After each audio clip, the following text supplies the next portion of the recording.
penduduk usia produktif, ya saya berikan. Oke. Penduduk usia produktif di antara 15 sampai 64 tahun itu ada 70,72%. Jadi kurang lebih 70%-nya lah ya. Nah, kemudian di sini komposisi yang paling besar adalah di Gen Z atau di 27,94%, di mana rentang usianya adalah sekarang di usia 8 sampai 23 tahun. Anda, rekan-rekan mahasiswa yang hadir pagi hari ini, yang sebentar lagi akan lulus, Anda adalah Gen Z, masuk dalam kelompok 27,94% ini. Mungkin ada juga yang di kelompok milenial, sedikit ya, di 25,87%. Ya, oke. Berarti cukup ketat persaingannya. Betul, ketat sekali. Adalah di Gen Z, atau di 27,94%.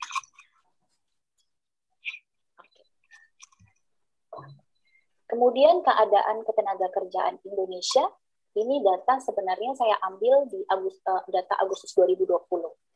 Nah, kenapa saya ambil data ini? Karena situasi saat ini itu tidak sama dengan situasi sebelum-sebelumnya, Bu. Jadi situasi saat ini sebenarnya memasuki situasi yang tidak normal atau karena pandemi COVID. Nah, jadi data yang paling latest yang bisa saya dapatkan di sini yang dalam situasi pandemi adalah data ini tingkat pengangguran terbuka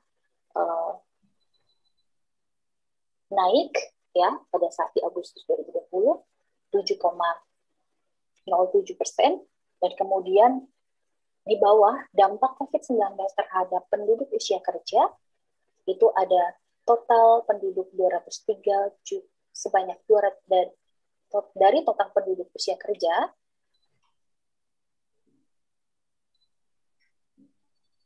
sebanyak 203,97 juta orang, presentasi penduduk usia kerja yang terdampak COVID itu sebesar 14,28%. Jadi ini dari yang terdampak COVID 14,8% dari semua penduduk. Belum ditambah dengan nanti lulusan yang baru yang akan lulus di tahun 2021 dan di tahun-tahun berikutnya. Nah, Bu, kalau misalnya tapi kan saya punya hak dong, Bu, untuk dapat pekerjaan, untuk mendapat pekerjaan, saya harus bekerja, betul. Landasan hukum dari ketenagakerjaan adalah hak warga negara Indonesia, kita sebagai penduduk Indonesia, kita berhak atas pekerjaan dan kehidupan yang layak. Dan tiap warga negara berhak atas pekerjaan dan kehidupan yang layak.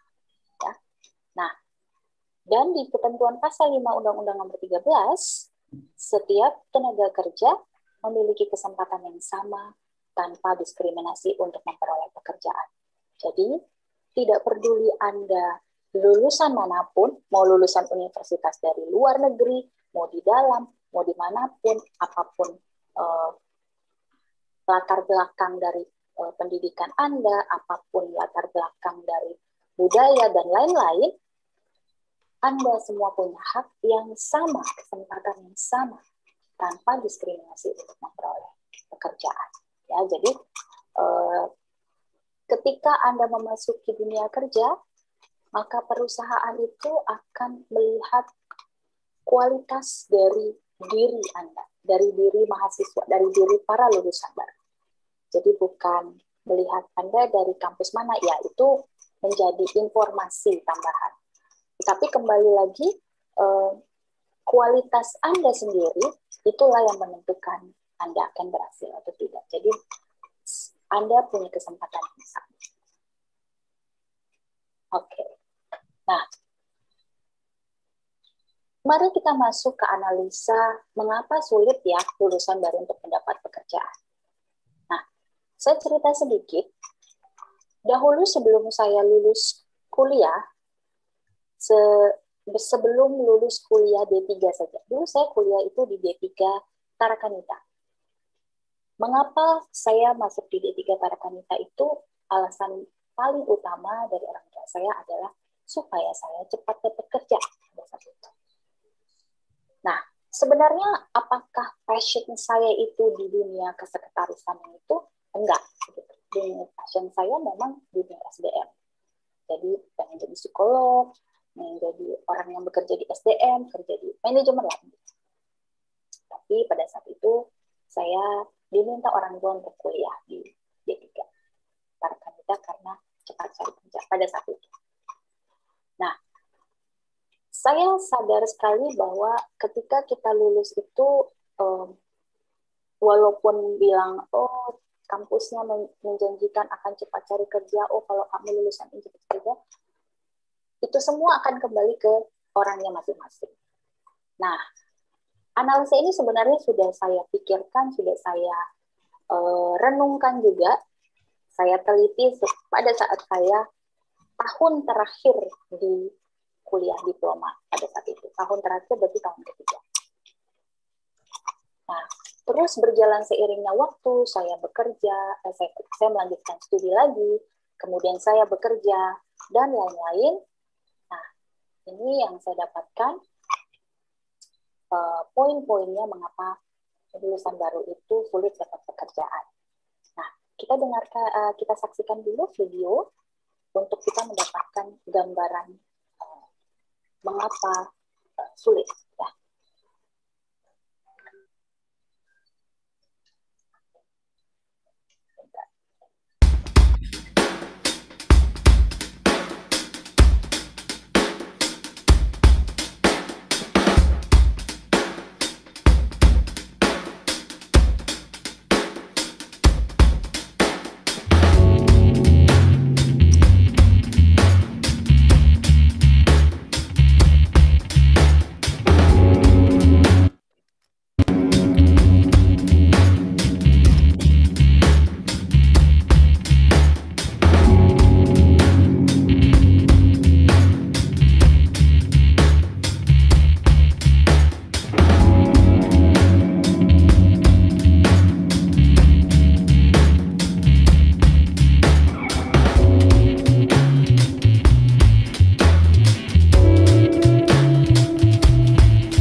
Jangan lupa subscribe ya.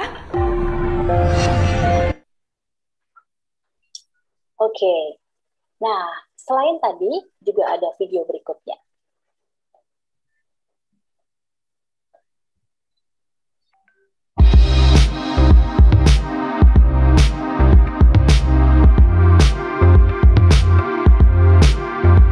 Pemerintah berencana membuka penerimaan calon pegawai negeri sipil atau CPNS dan pegawai pemerintah dengan perjanjian kerja atau PPPK 2021. Penerimaan CPNS dan PPPK ini dibahas dalam rapat penyederhanaan birokrasi dan pengadaan calon aparatur sipil negara atau CASN 2021, Kamis 4 Maret 2021. Dalam rapat tersebut diputuskan, besaran kuota penerimaan CASN adalah sekitar 1,3 juta ASN.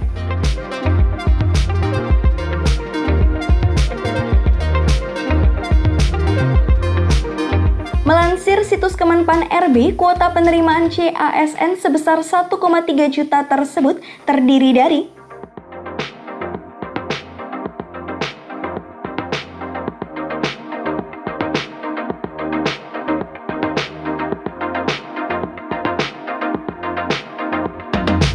jumlah 1,3 juta formasi ini merupakan kebutuhan untuk 2 tahun, yakni 2020 sampai 2021. Sementara itu, formasi yang dibuka dalam penerimaan CASN 2021 yakni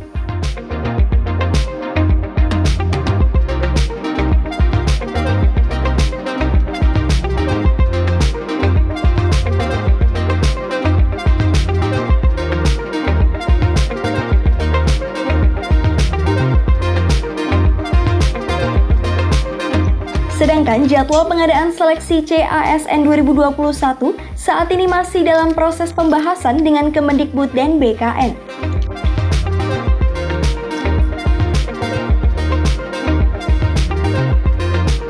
Kepala BKN Bima Haryawibisana mengatakan, BKN saat ini tengah mengembangkan platform pendaftaran terintegrasi melalui portal Sistem Seleksi Calon ASN atau SSCASN. Platform pendaftaran terintegrasi ini untuk mengakomodir pendaftaran seluruh seleksi ASN. Pendaftaran dalam portal SSCASN dibagi ke dalam 3 platform utama, yakni pertama, Sistem Seleksi CPNS atau SSCN. Sistem Seleksi CPNS melalui pendidikan. 2. Kedinasan atau SSCN Dikdin. 3. Sistem Seleksi PPPK atau SSP3K. Nantinya pengolahan nilai hasil seleksi ini akan diintegrasikan ke dalam portal.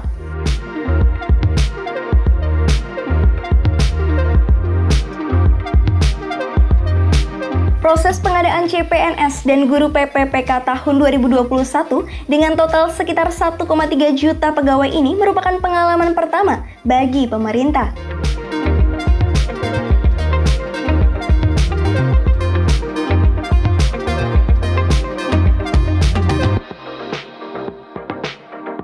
Saat ini Kementerian PAN-RB masih menunggu pertimbangan teknis berikutnya, yakni pertimbangan teknis dari Badan Kepegawaian Negara atau BKN. Jika prosesnya lancar, pendaftaran CPNS 2021 bisa dibuka per April 2021.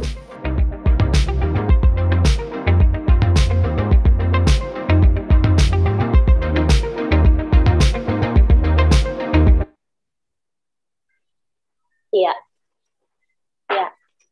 Dari 2 video tadi, saya tampilkan video yang pertama adalah kondisi job fair atau rekrutmen tenaga kerja sebelum pandemi, ya. Jadi sebelum pandemi aja sudah sangat ketat sekali atau sangat tinggi persaingannya. Nah, kemudian pas pandemi nih, wah, bukan cuma persaingannya yang ketat, kompetisi yang tinggi juga, tapi kesempatannya juga sedikit, maksudnya terbatas. Ya, karena kondisi pandemi ini menyebabkan banyak institusi, banyak organisasi, perusahaan, dan dalam hal ini kalau kita melihat pemerintah saja menunda atau pending dulu deh untuk rekrutmennya, seperti itu. Sehingga ini pending atau penundaan rekrutmen atau penundaan untuk pencarian tenaga kerja tentunya akan menambah banyak kumulasi dari tingkat pencari kerja, ya. Nah,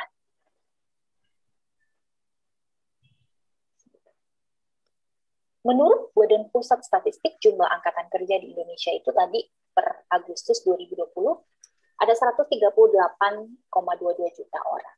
Banyak sekali. Dan itu meningkat sebanyak 2,36 juta orang. Nah, tingkat partisipasi angkatan kerjanya juga naik sebanyak 0,24%.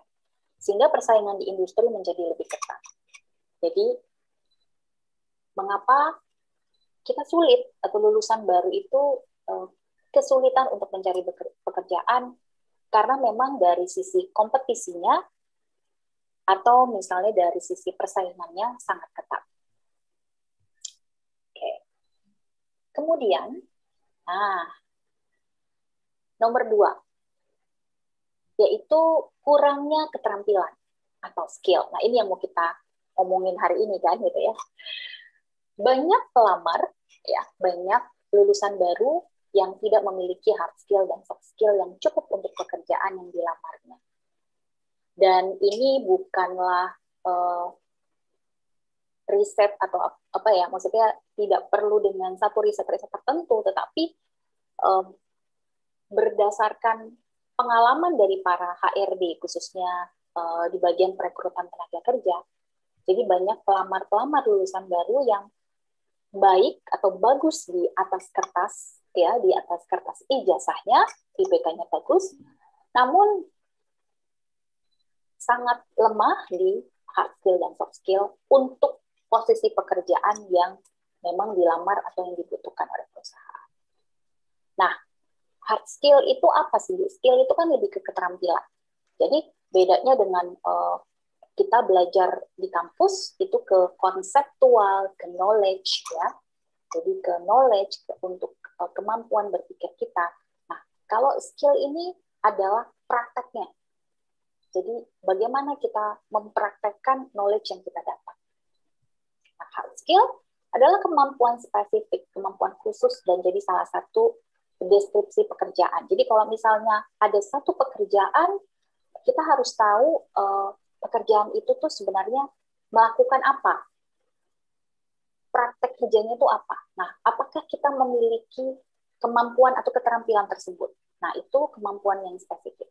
Kemudian soft skill. Soft skill adalah lebih ke kepribadian, ke atribut, personal, serta kemampuan komunikasi yang dibutuhkan. Bisa salah satunya komunikasi, supaya kita bisa sukses di pekerjaan.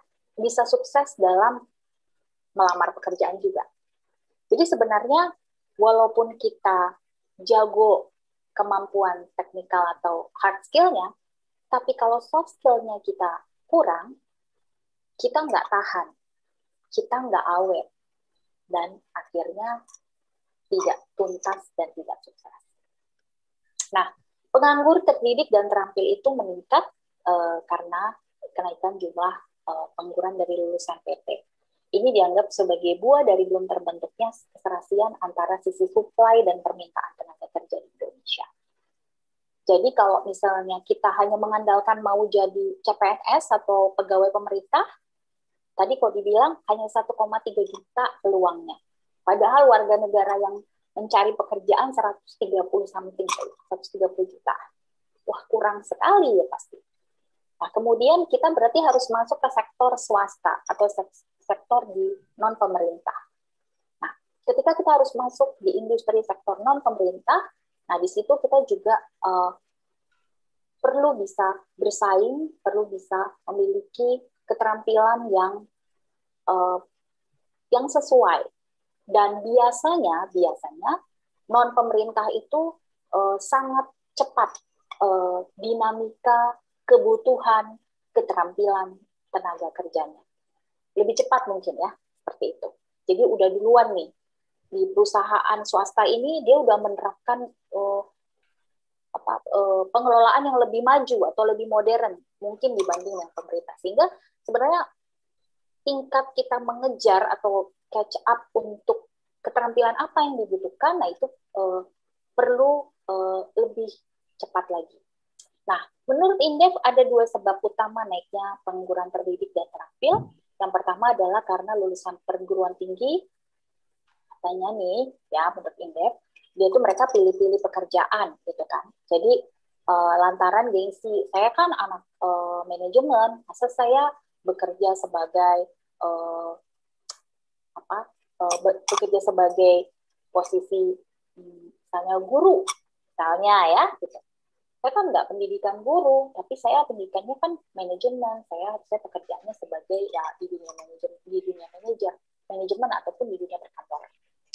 Nah, itu salah satu gengsi karena kita melihat suatu pekerjaan itu ada nilai-nilainya.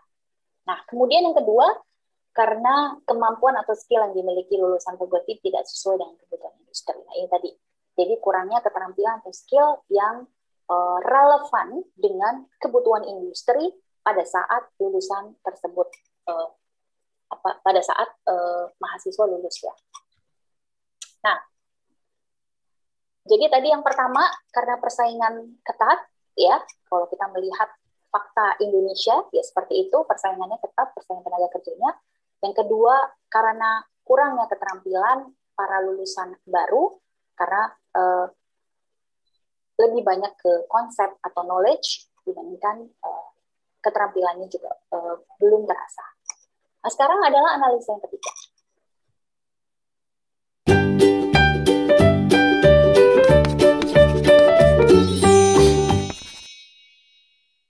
Good afternoon, everybody. My name is Farahita, and I've come all the way here from the secondary. Ini adalah video untuk menggambarkan mengenai salah satu keterampilan. Ini masih berkaitan dengan analisa yang kedua tadi.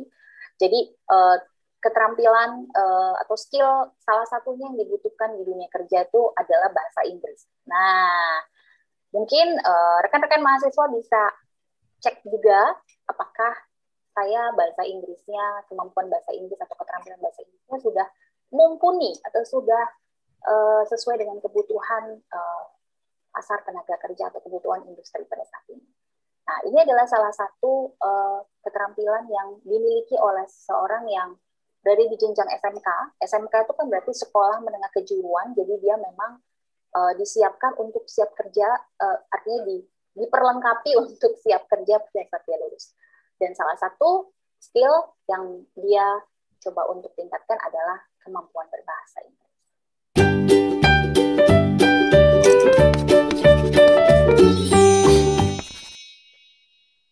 Good afternoon, everybody. My name is Parahita, and I've come all the way here from the secondary visual school from Yogyakarta to deliver my speech to you all today.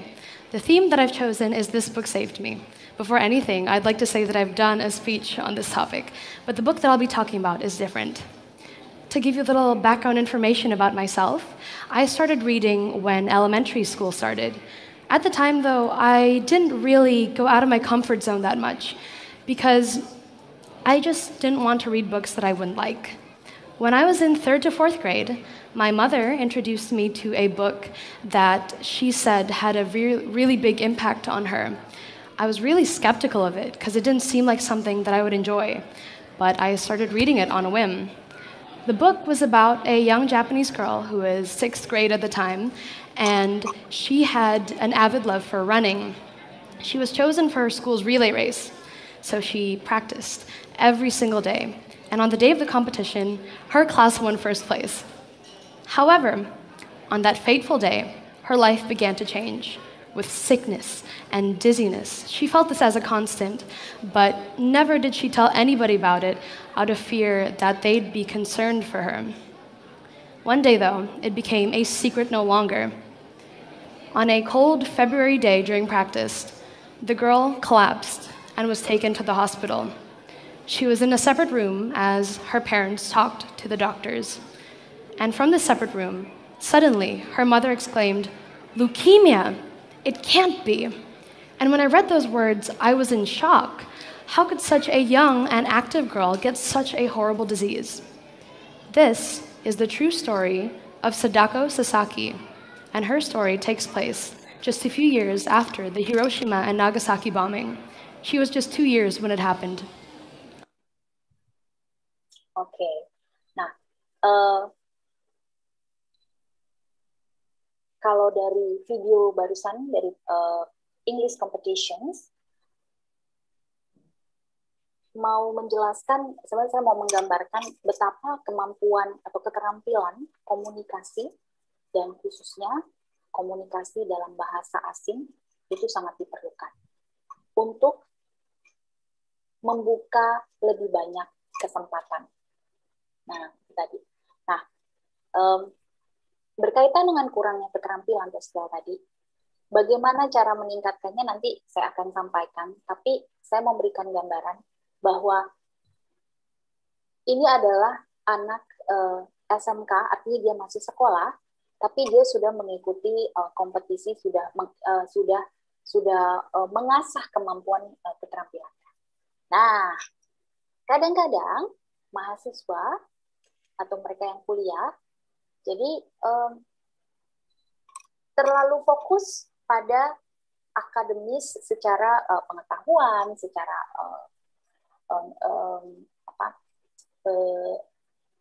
secara pembelajaran ya. Tapi untuk kemudian mengasah keterampilannya itu kesempatannya masih belum banyak diambil oleh para mahasiswa. Ya. Nah, jadi karena sedikitnya kesempatan yang diambil oleh mahasiswa selama kuliah untuk mengasah keterampilan itu juga yang menyebabkan pada saat dia lulus belum memenuhi permintaan dari industri. Nah, kemudian analisis yang ketiga adalah kurang pengalaman. Ya, tadi pertama adalah persaingan yang ketat, kedua adalah kurangnya keterampilan atau skill, kemudian yang ketiga adalah kurangnya pengalaman. Nah, pengalaman organisasi kepanitiaan, magang, dan lainnya adalah hal yang baik untuk dicantumkan dalam CV. Nah, khususnya untuk fresh graduate yang belum punya pengalaman kerja. Nah, jika sebagai fresh graduate, Anda atau kamu tidak punya cukup pengalaman, tak heran kenapa susah bagimu untuk dapat kerja, ya. Nah, fresh graduate dengan pengalaman minim cenderung merasa lebih susah untuk cari kerja dibanding yang aktif selama perkuliahan.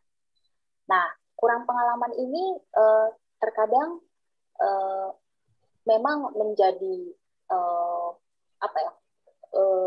mungkin sedikit konflik buat para lulusan baru. Karena gini, Rizko bilang, Bu, ya namanya juga saya baru lulus, pasti nggak punya pengalaman dong, gitu. Nah, itu selalu dibilang itu. Betul. Nah, tetapi ternyata ada cara bagaimana kita punya pengalaman, ya. Oke, nanti kita bahas lebih lanjut. Nah, ini saya mau menyajikan salah satu, karena saya bekerja di bidang perhotelan, jadi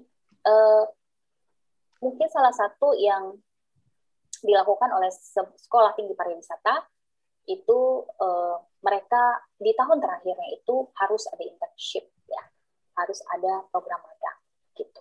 Karena nggak mungkin kalau mereka itu nanti bisa terserap oleh industri kalau mereka tuh tidak kecemplung atau nyebur di dunia kerjanya, di dunia yang akan diambil atau digeluti itu, ya, seperti itu.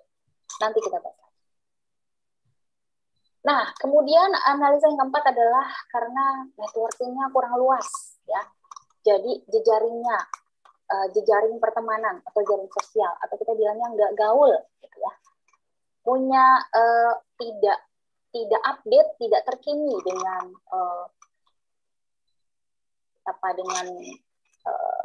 fitur-fitur teknologi saat ini untuk berjejaring. Nah, di era digital ini, networking ini menjadi sangat penting. Nah, networking biasanya membuka seorang pada begitu banyak kesempatan. Nah, untuk memperluas jaringan, nah, kita suka membuat, kita bisa melakukannya dengan media sosial. Apalagi di zaman pandemi ini, kita nggak boleh ketemu, nggak bilang kongko-kongko, maka kita bisa sebenarnya tetap eksis, nah, tetapi di dalam jaringan, ya, dengan industri kerja. Ini salah satu juga mengapa networking kurang luas juga bisa menyulitkan lulusan baru untuk mendapat kerja. Nah, contohnya adalah perusahaan Dell. Dia menggunakan sosial media buat merekrut pegawai. Wah, kalau saya nggak punya sosial media, Bu, ya nanti tidak masuk dalam jaringan yang dicari, ya, karena banyak perusahaan saat ini mencari kandidat-kandidat atau calon karyawannya dengan menggunakan akun sosial media. Nah, kemudian jangan salah, akun sosial media yang seperti apa yang kemudian dicari. Saya udah punya, Bu, tapi kok saya nggak dipanggil-panggil, Bu? Nah, ini dia. Kadang bukan hanya networking-nya saja yang kurang, tetapi juga bagaimana reputasi atau image positif yang ditampilkan dalam atau yang dipresentasikan melalui akun media sosial itu. Banyak sekali informasi tentang hal-hal yang dilihat oleh HRD saat ini di media sosial saat merekrut calon karyawan. Ya, jadi hati-hati ketika saya punya media sosial, Bu, betul, tapi media sosial Anda apakah mencerminkan diri Anda yang positif, ya. Jadi kalau misalnya tempat sosial medianya itu buat curhat, buat komen status-status yang tidak membangun, komen-komen yang negatif misalnya, atau ya sebenarnya kita bilangnya tidak profesional, ya, seperti itu, tidak sesuai dengan tujuan dari sosial media itu dibuat, sebenarnya itu juga mempengaruhi. Ya, jadi kalau misalnya Anda sering bikin curhatan atau membeberkan atau ngegosip lewat akun sosial media, hati-hati. Karena di stalking dari calon perusahaannya, waduh, ini susah juga nih kalau di luaran seperti ini, biasanya kita gitu. Oke. Kemudian kurang proaktif. Nah, kurang proaktif ini maksudnya kalau kita sedang mencari kerja, maka kita juga harus bisa punya catatan tracking kita tuh ngelamar kemana aja, ya. Kita ngelamar sebar-sebarin, tapi kita nggak tahu kemarin ngelamar kemana ya, gitu. Pokoknya di blast aja. Jadi kita harus bisa catat kita tuh melamar kemana aja, dan kemudian ketika kita mengirim CV, mengirim lamaran, kita boleh bahkan harus kontak lagi, tanya kalau nggak ada kabar, kok nggak ada kabar ya, mungkin coba kontak, tanya ke perusahaannya, Ibu atau Bapak, saya beberapa hari lalu mengirimkan CV buat melamar, apakah sudah diterima ataukah apa sudah ada kabar baik, seperti itu. Karena kalau kita melakukan follow up atau proaktif seperti ini, perusahaan akan melihat bahwa Anda niatnya sangat besar, motivasi untuk bekerjanya sangat besar, apalagi motivasi untuk bisa bekerja di perusahaan tersebut. Jadi sebenarnya di situ secara tersirat perusahaan bisa melihat bahwa oh dia nih motivasinya tinggi, motivasi kerjanya tinggi, karena dia menanyakan ini gimana kelanjutannya, karena dia mempunyai harapan untuk bisa bekerja di tempat tersebut. Ya. Jadi pertama adalah persaingan yang ketat, kedua adalah kurangnya keterampilan, kemudian kurangnya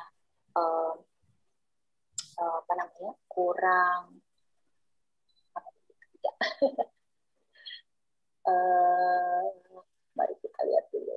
Oke, saya ulang sedikit. Nah, kurang pengalaman. Nah, kemudian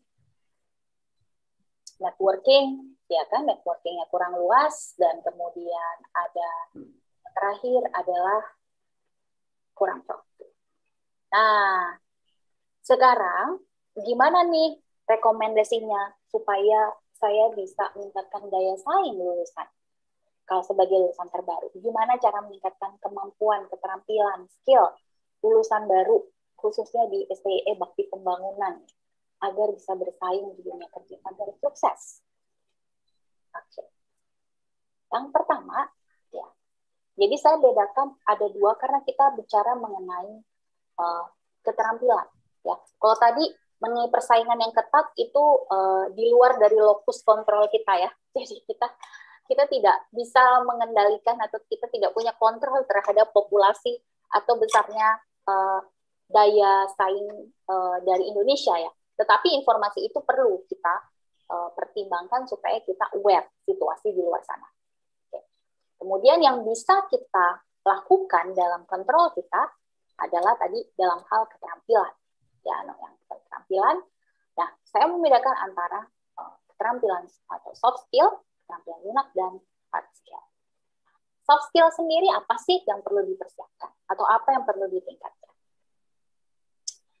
Soft skill tadi dibilang adalah sebenarnya lebih ke attitude, lebih kepada perilaku, lebih kepada sikap, lebih pada komunikasi interpersonal. Nah, kemudian soft skill apa yang dibutuhkan untuk seorang lulusan baru? Pertama adalah critical thinking skill, kemampuan berpikir kritis. Sebenarnya kemampuan ini telah Anda dapatkan exposure atau keterpaparannya selama Anda kuliah, khususnya mahasiswa kuliah S1. Ya.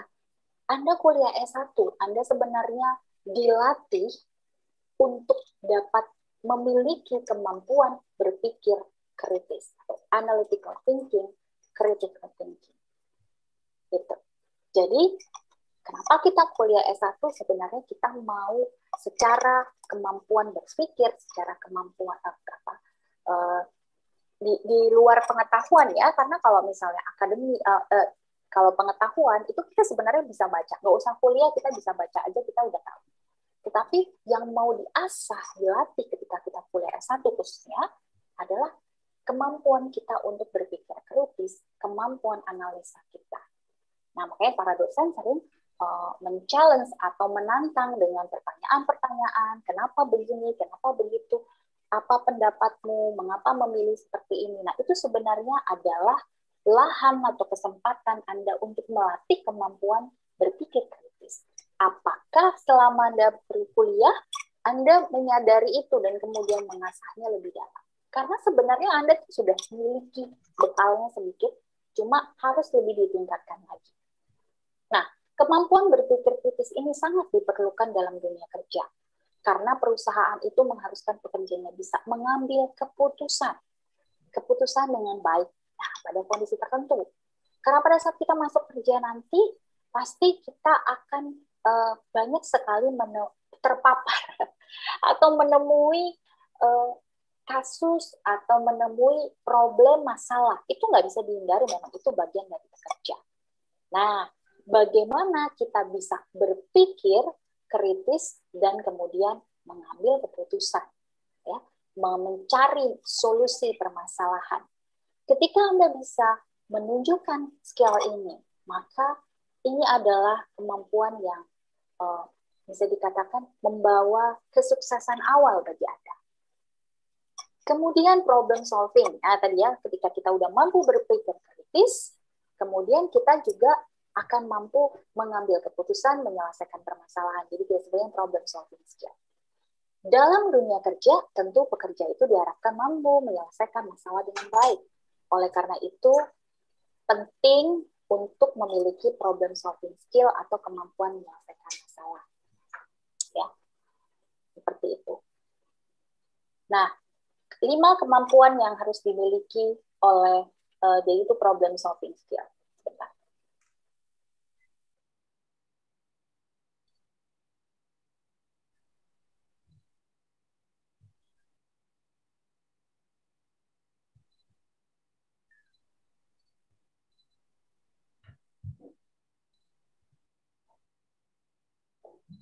Baik, oke.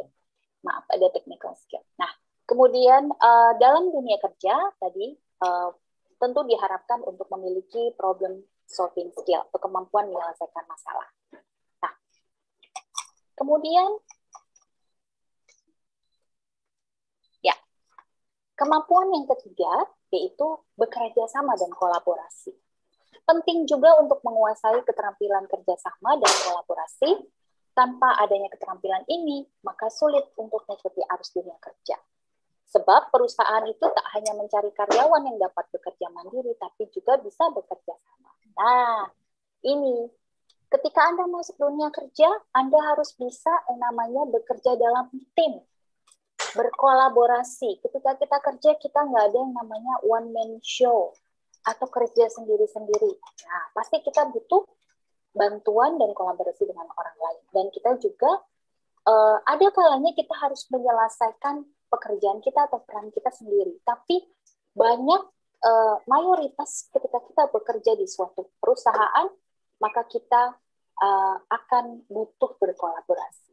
Nah, kemampuan untuk bisa bekerja sama dalam tim ini yang sangat penting. Ya, kalau kita nggak bisa kerja sama, nggak bisa berkolaborasi, akan sulit sekali kita untuk berkembang. Jadi tadi ya, secara soft skill, bagaimana kemampuan berpikir kritis, kemampuan menyelesaikan masalah, dan kemampuan untuk bekerja sama dalam tim. Nah, kemudian ada lagi yaitu digital literasi. Nah, ini paling penting banget.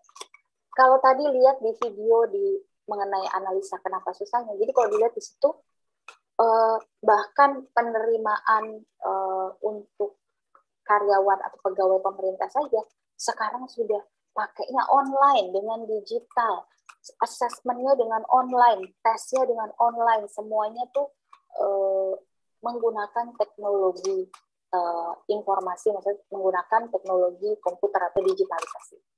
Nah, apakah kita sudah melek dengan digital itu? Nah, itu saya rasa rekan-rekan mahasiswa, Anda berada di Gen Z dan juga Gen milenial, Anda punya terpapar sekali dengan digital itu tinggi sekali.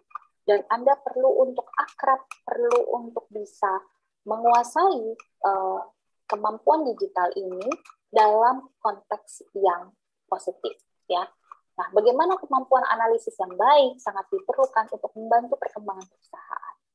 Ya, ini meliputi kemampuan bisa untuk mendapatkan data, mencari data, melakukan riset secara digital, ya kan? Bagaimana kita mengolah data, menganalisa informasi yang didapatkan dari teknologi digital.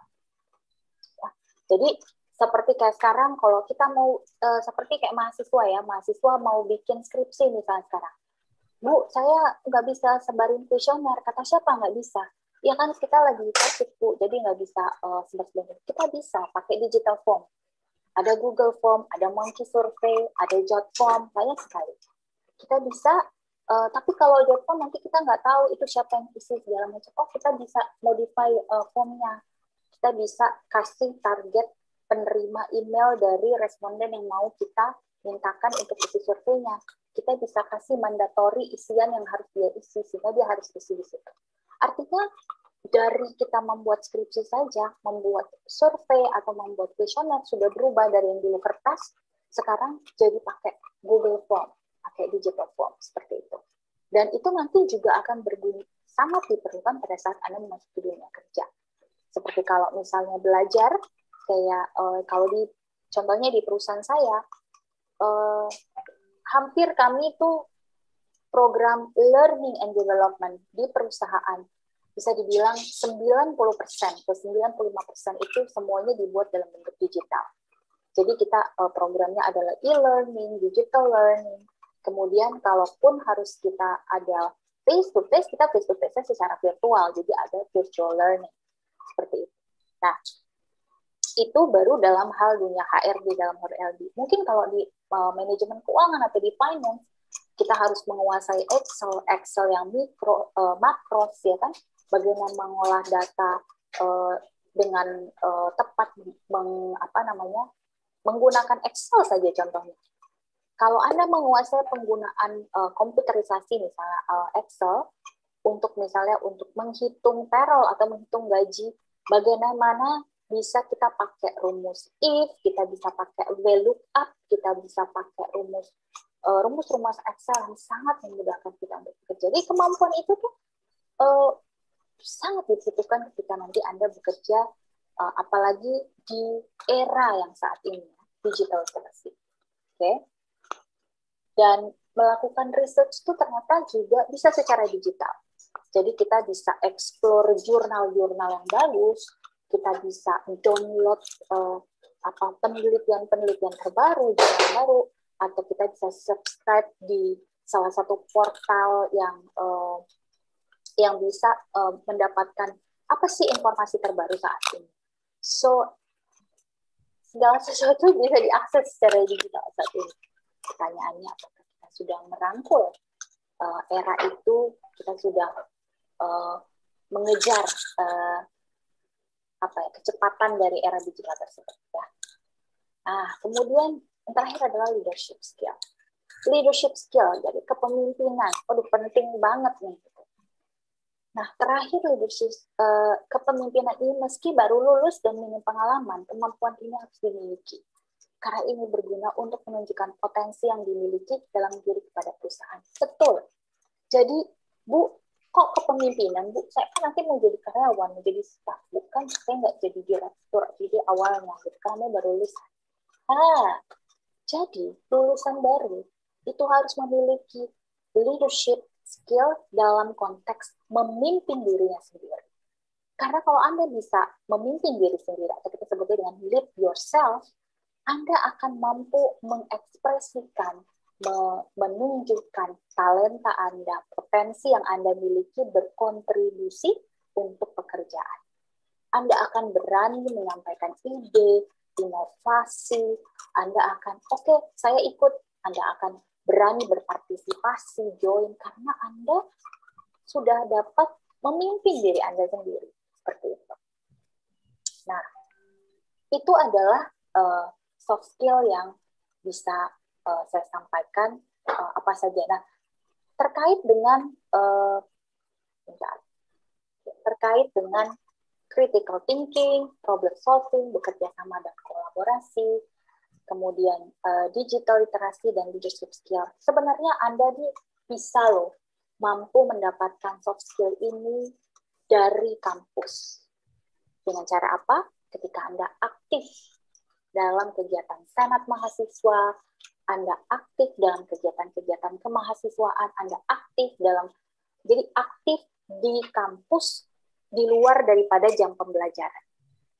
Inilah soft skill yang akan dibutuhkan. Karena dulu waktu saya kuliah, Saya D3, saya aktif di Senat, saya aktif di kelompok paduan suara. Kemudian pada saat saya kuliah pun saya juga aktif di kegiatan komunitas untuk riset dan penelitian, dan juga waktu di S2 seperti itu.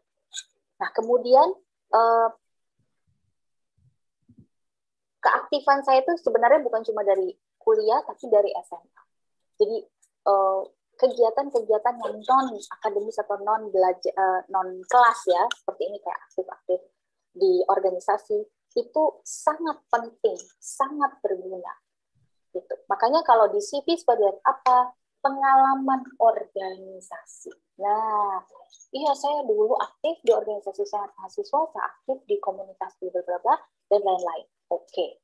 Karena itu sudah menjadi bekal yang sangat baik bagi lulusan baru, leadership skill terasah, digital literasi juga terasah, kemudian kolaborasi bekerja sama dengan orang lain, kemudian critical thinking, dan juga problem solving. Itu tadi soft skill. Nah, sekarang kalau yang teknikalnya apa nih Bu? Yang teknis. Nah, ini yang paling penting juga. Satu, cari pengalaman kerja sebelum lulus. Sesuai dengan jenis pekerjaan yang diharapkan, sesuai latar belakang pendidikan. Pakai apa? Program magang. Atau bisa jadi part-timer. Atau bisa jadi freelance. Tapi bukan di 3 bulan menuju lulus. Enggak, atau sebulan terakhir.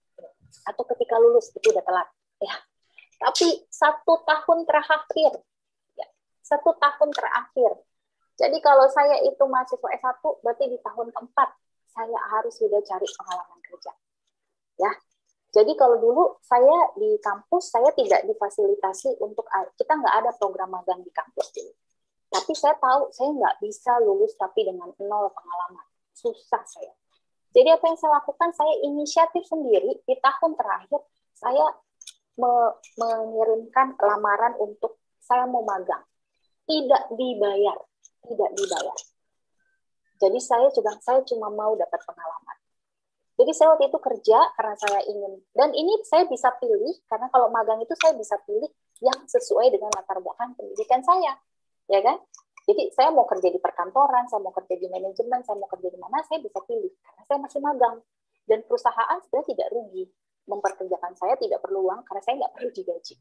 Tapi mereka senang menerima saya karena mendapatkan tenaga untuk membantu mereka. Nah, jadi saya tidak digaji, ya. Tapi pada akhirnya pada saat saya sudah selesai magang, saya diberikan apresiasi atau pengganti transport seperti itu. Tapi sebenarnya intinya adalah saya tidak mendapatkan pekerjaan.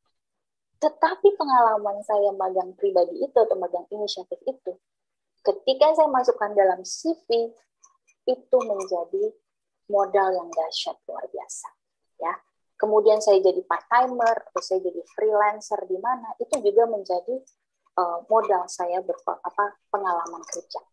Jadi ketika saya lulus nih, habis graduation, belum lulus malahan belum wisuda, ya. Jadi ijazah belum keluar, saya sudah konfirmasi dapat pekerjaan. Karena di CV saya bilang, Pak, saya belum lulus kerja. Iya, tapi kamu sudah pernah magang nih, setahun di sini. Itu udah cukup sekali. Ya, oke. Nah, kemudian yang kedua adalah aktif dan positif networking. Bagaimana membuat dan menjaga akun media sosial yang positif, kemudian terhubung dengan jaringan sosial. Jadi kita juga mesti connect sama media sosial yang membuka atau memberikan informasi lowongan pekerjaan. Ya. Nah, kalau saya media sosial yang profesional untuk pencari kerja itu adalah di LinkedIn, ya. Jadi kalau teman-teman usahakan punya LinkedIn, karena di LinkedIn ini banyak sekali informasi mengenai lowongan pekerjaan. Dan ingat, tampilan di LinkedIn itu tidak boleh kayak tidak boleh kayak semi formal. Jadi memang harus formal karena kita ingin menampilkan atau merepresentasikan personal branding kita yang supaya kita bisa mendapatkan banyak kesempatan. Ya, di situ ada contohnya. Contohnya kayak my name is siapa, I'm fresh graduate from mana, gitu-gitu, saya punya big passion dan segala macam. Jadi ekspresikanlah diri Anda, ya. Kemudian kita harus terhubung dengan komunitas karir alumni kampus. Jaga relasi yang baik dengan kakak-kakak kelas kita. khususnya dengan mereka yang mau lulus atau mereka yang sudah lulus yang sudah punya lahan tempat bekerja.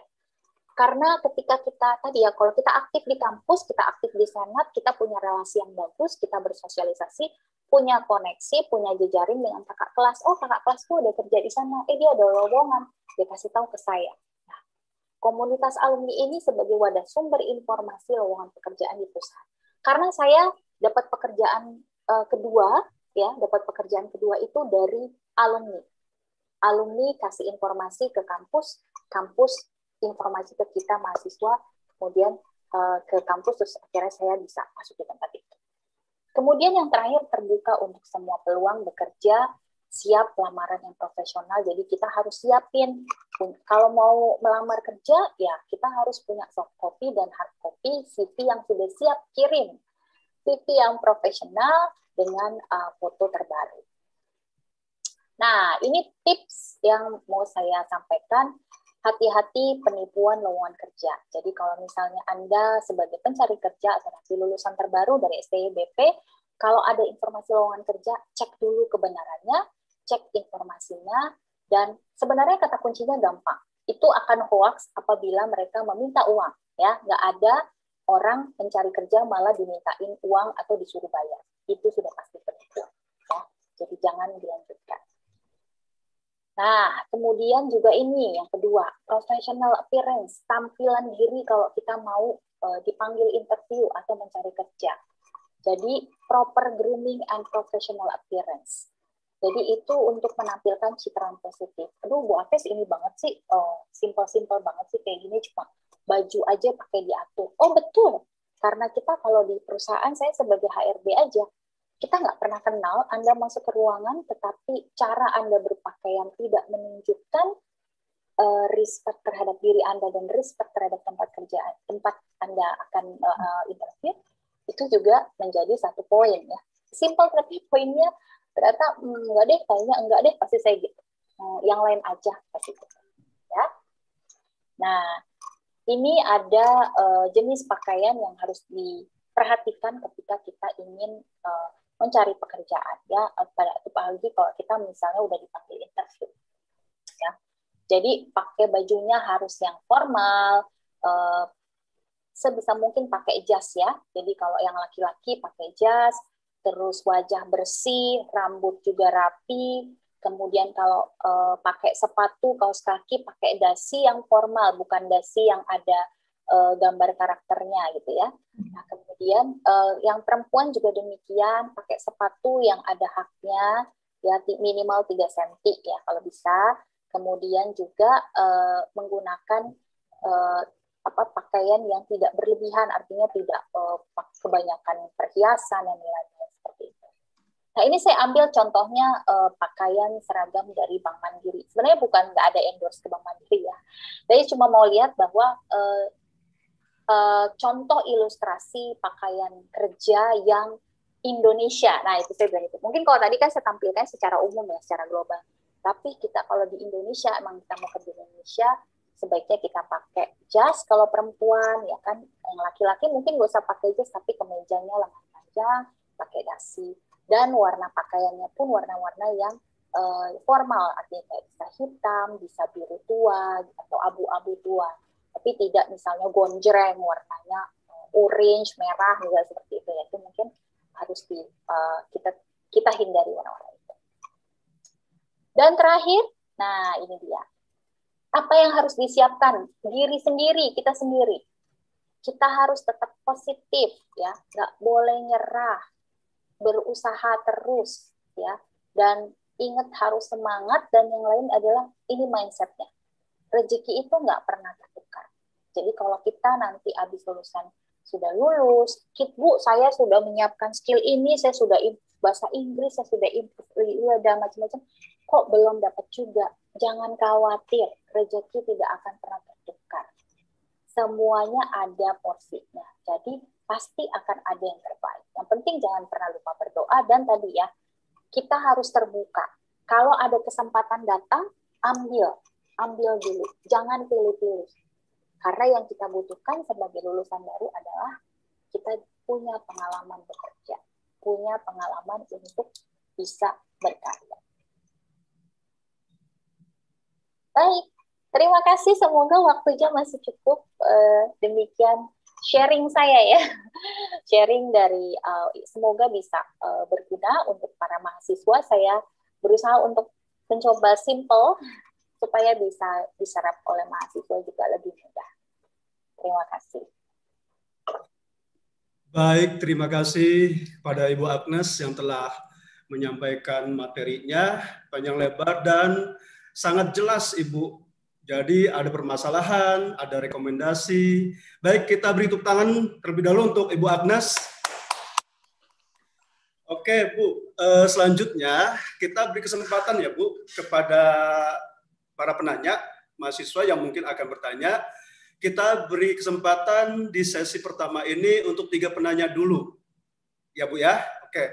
Baik, kepada para mahasiswa yang akan bertanya kepada Ibu Agnes, tolong disebutkan nama, kemudian NPM, berikutnya program studi, serta konsentrasi kuliahnya itu. Ya. Terus nanti raise hand ya, angkat tangan. Tolong Ibu Ayu nanti dibantu ya Bu untuk Pak Albi yang akan bertanya. Iya, ini nggak ada di Pak Albi. Ya. Udah ada atas nama Siti Fatima, lalu Idi Diviani, dan Diah Kartika dulu ya. 3 penanya pertama dulu Pak Albi. Oke. Siti Fatima, Idi Diviani, dan Diah Kartika. Oke, karena ada 4 ya Bu ya, tapi untuk tiga penanya penanya pertama dulu yang sudah mengangkat tangannya. Baik, ada 5 itu. Nanti kalau misalnya ada waktu untuk penanya yang keempat dan kelima nanti kita berikan kesempatan. Oke, untuk Siti Fatima sudah dibuka mute-nya, silakan pertanyaannya. Ya, dipersilakan untuk penanya pertama tadi Siti Fatimah. Iya, Siti Fatimah. Assalamualaikum Bapak Ibu Guru. Aku mau tanya, nama saya Siti Fatimah Wahyulani, NIM-nya 2017-138. Ya. Mau tanya, kalau misalkan ada 2 orang yang ngelamar kerja di satu perusahaan yang sama, yang satu dia udah lulus sarjana, tapi di dunia kerjanya belum punya skill apa-apa gitu. Dan terus yang satu lagi, dia baru lulusan SMA, dia punya banyak pengalaman dan lebih punya skill yang bagus. Jadi lebih baik menerima pelamar kerja yang mana ya Bu, untuk di dunia kerja yang kayak gini gitu. Yang lagi COVID kayak gini gitu. Ya, baik. Apa kita tampung dulu ya Bu Agnes? Ya, ditampung dulu. Boleh. Baik, untuk penanya berikutnya, Bu Ayu. Idi Diviani, atas nama Idi Diviani. Ya, dipersilakan penanya yang kedua. Iya, baik. Iya, selamat siang semuanya. Selamat siang. Iya, saya mau nanya Ibu. Perkenalkan saya Indi Diviani. Saya dari program studi akuntansi dan saat ini konsentrasi di akuntansi keuangan. Nah, saya mau tanya, karena kan biasanya itu ada lowongan pekerjaan yang di-share di internet atau di LinkedIn yang tadi Ibu informasikan. Nah, itu perbedaan mengenai yang penipuan sama yang real itu seperti apa ya Bu? Karena kadang ketahuan penipuannya itu ketika sudah hadir nih atau sudah diundang buat interview gitu. Jadi ketahuannya itu pengennya tahu ketika dari informasi dari internetnya Bu atau dari undangannya gitu. Jadi bedain penipuan sama realnya itu seperti apa gitu. Kasih banyak banget. Begitu pertanyaannya. Ya. Oke, berikut untuk penanya yang ketiga atas nama Diah Kartika. Ya, dipersilakan penanya ketiga. Ya, selamat siang Pak Albi, Bu Agnes, Assalamualaikum untuk dosen-dosen semua. Saya mau tanya Ibu terkait dengan pandemi ini. Terus terang saya maaf, lebih kepada namanya dan NIM. Oh iya baik Bapak, NIM saya 2016 10195, nama saya Diah Kartika Esti. Ya.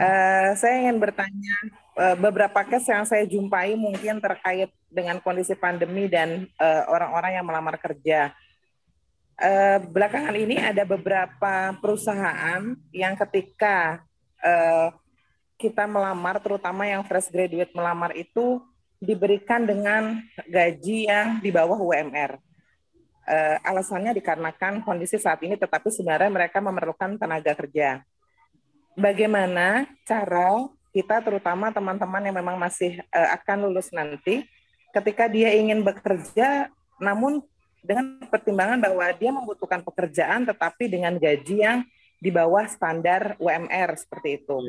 Apa yang bisa disikapi dan seperti apa cara cara kami mahasiswa ini yang akan mulai bekerja agar kita bisa istilahnya Bu punya pengalaman kerja tetapi berkualitas seperti itu Ibu. Ya, dan pertanyaan kedua, memang satu lagi Pak, kalau kami sebagai pihak manajemen terus terang misalkan saya menerima karyawan tetapi dari atasnya sudah ada standar gaji seperti itu, bagaimana cara kita Bu menyampaikan ke pelamar bahwa dengan cara yang halus gitu ya, dengan cara yang baik bahwa kami perusahaan hanya bisa membayar sekian begitu ya Bu. Terima kasih. Jadi dilema ya Bu bagi pelamar dan juga dari pihak manajemen. Ya, baik Bu Agnes, sudah ada 3 penanya. Mau dijawab terlebih dahulu yang penanya 1, 2, 3 atau mau berurutan silakan Bu. Atau mau diacak. Ya. Baik. Terima kasih Pak Albi. Baik, terima kasih untuk para mahasiswa yang telah bertanya ya. Baik, saya mulai jawab dari pertanyaan pertama dari Siti Fatimah Wahyu. Jika ada 2 orang melamar di perusahaan sama ya, yang satu lulusan sarjana tapi belum punya pengalaman, satu lulusan SMA tapi dia udah punya pengalaman banyak segala macam. Pilih yang mana? Ya, pilih yang mana. Kalau saya jadi perusahaan, saya jadi HRD-nya, ya, berarti ini pekerjaannya. Kalau saya lihat dari yang satu melamar adalah sarjana SMA, berarti ini kualifikasinya adalah segala jurusan ya, maksudnya pekerjaan yang terbuka untuk segala jurusan. Tapi saya sebagai HRD, terus saya sebagai perusahaan akan pilih yang sarjana, akan pilih yang lulusan S1. Walaupun belum punya pengalaman dalam konteks tuh belum kemana-mana ya, belum ke perusahaan ini segala macam gitu. Mengapa? Nah, Bu, kenapa Bu? Nah, itu juga. Jadi pertama adalah semua perusahaan tentu dalam strategi rekrut karyawan atau kita sebutnya dalam istilah sekarang adalah talent acquisition, itu adalah pasti kita ingin get the best talents ya, get the right person on the right job. Ya, jadi buat dapetin, kalau bisa kita dapetin talent yang baik, yang bagus. Ya, itu modalnya. Nah, kemudian kalau kita dihadapkan pada pilihan yang satu adalah sarjana, yang satu adalah SMA, tentu dari kualitas talent ya, dari bobot atau modal, sarjana sudah punya modal yang sangat baik sekali. Nah, tapi nggak punya pengalaman Bu, betul, belum berpengalaman di perusahaan mana, gitu kan? Tapi tentu Anda bisa memaparkan, kalau misalnya Anda adalah sarjana tersebut ya, Anda bisa memaparkan di CV Anda pengalaman berorganisasi atau pengalaman organisasi atau pengalaman aktivitas Anda. Misalnya Anda aktif sebagai apa, di senat atau di mana, Anda aktif di komunitas apa, nggak harus di kampus, mungkin bisa di luar kampus. Nah, pengalaman berorganisasi ini sebenarnya menjadi gambaran buat para HRD untuk tahu bahwa ini anak ini tidak hanya sarjana yang IP-nya pinter aja nih gitu, atau IPK-nya sekian, tapi ternyata dia punya nih soft skill-nya tadi. Dia udah terbiasa bekerja sama, sudah terbiasa berkolaborasi, sudah terbiasa bekerja dalam tim, ya, waktu di komunitas atau waktu di organisasi dan lain-lain. Itu. Jadi itu yang pertama mengenai talent quality ya. Jadi kalau yang S1 pasti kemampuan secara modal untuk tadi ya, kemampuan berpikirnya dan segala macam itu diharapkan sudah memiliki dibandingkan SMA. Nah, yang kedua adalah ketika saya sebagai HRD, saya merekrut karyawan, saya ingin Anda lama kerja di tempat saya, atau kita pengen Anda awet di tempat saya. Gimana caranya Anda bisa awet? Maka saya sebagai perusahaan akan mempunyai rencana karir, rencana atau kita sebutnya karir development, karir plan di perusahaan saya supaya Anda bisa bisa awet, bisa betah kerja di tempat saya. Nah, rencana karir yang dimiliki oleh perusahaan saya atau dimiliki oleh HRD tentunya membutuhkan seseorang yang seseorang yang sudah melanjutkan jenjang studinya di luar daripada pendidikan SMA ya, seperti itu. Jadi ya kita bisa melihat ya, tentu orang yang karir minimal untuk bisa memiliki modal untuk bisa membangun karirnya itu memang biasanya dari mereka yang melanjutkan studi ke perguruan tinggi. Ya. Dari pengalaman kami di HRD, kalau misalnya lulusan yang SMA atau SMK, karena mereka sudah terampil, sudah jago, misalnya sudah sangat itu, ada kecenderungan sudah cukup nyaman atau kita bilangnya jadi tenaga ahli sajalah di bidang itu. Tetapi kemudian untuk kayak mau belajar lagi, mau studi lagi, nah itu mungkin agak sulit ya, agak susah gitu. Karena itu fakta yang sering terjadi di lapangan. Nah, kalau mereka yang mau belajar lagi, mau melanjutkan studi lagi, tentu karirnya itu rencana karirnya bisa berjalan dengan lebih lancar seperti itu. Nah, itu jadi supaya Anda betah dan awet kerja di tempat saya udah punya career plan nih. Nah, kalau career plan-nya, kalau Anda S1, maka Anda langsung masuk nih, kalau misalnya saya punya golongan-golongan, Anda masuk di golongan sekian. Berarti sedikit lagi Anda bisa naik golongan ke golongan yang di atasnya, atau ke grade di atasnya, atau kalau Anda 2 tahun di sini, Anda bagus, saya akan angkat Anda menjadi supervisor gitu. Nah, karena dari sisi latar belakang edukasi Anda sudah menyelesaikan S1. Tapi kalau SMA, maka perjalanannya masih panjang, masih lama gitu. Jadi nanti saya harus mensyaratkan Anda sekolah lagi seperti itu. Jadi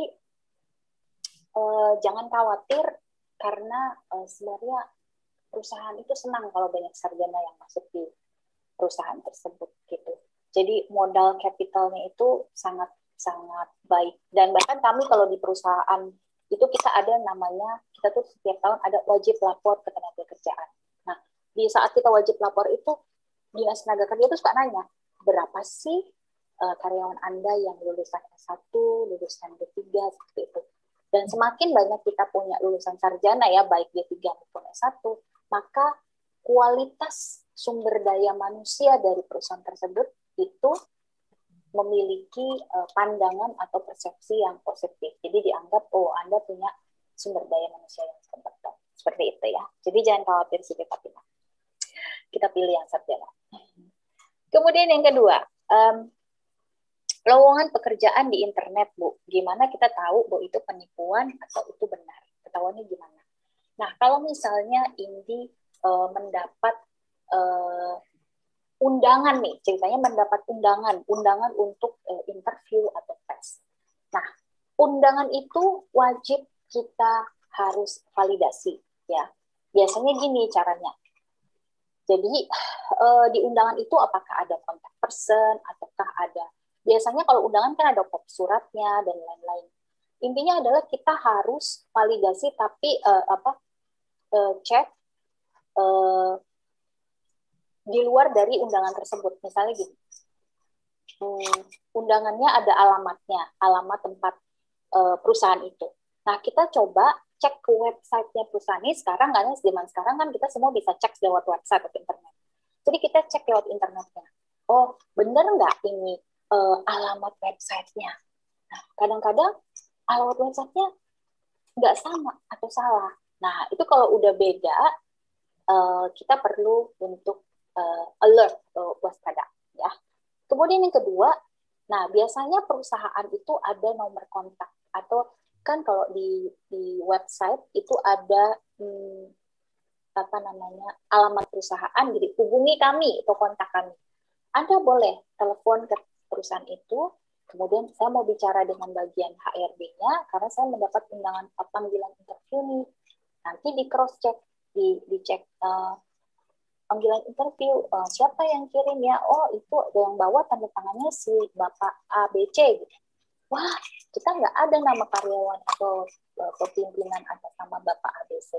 Nah, itu dari situ kita tahu, wah, undangannya palsu, hoax gitu.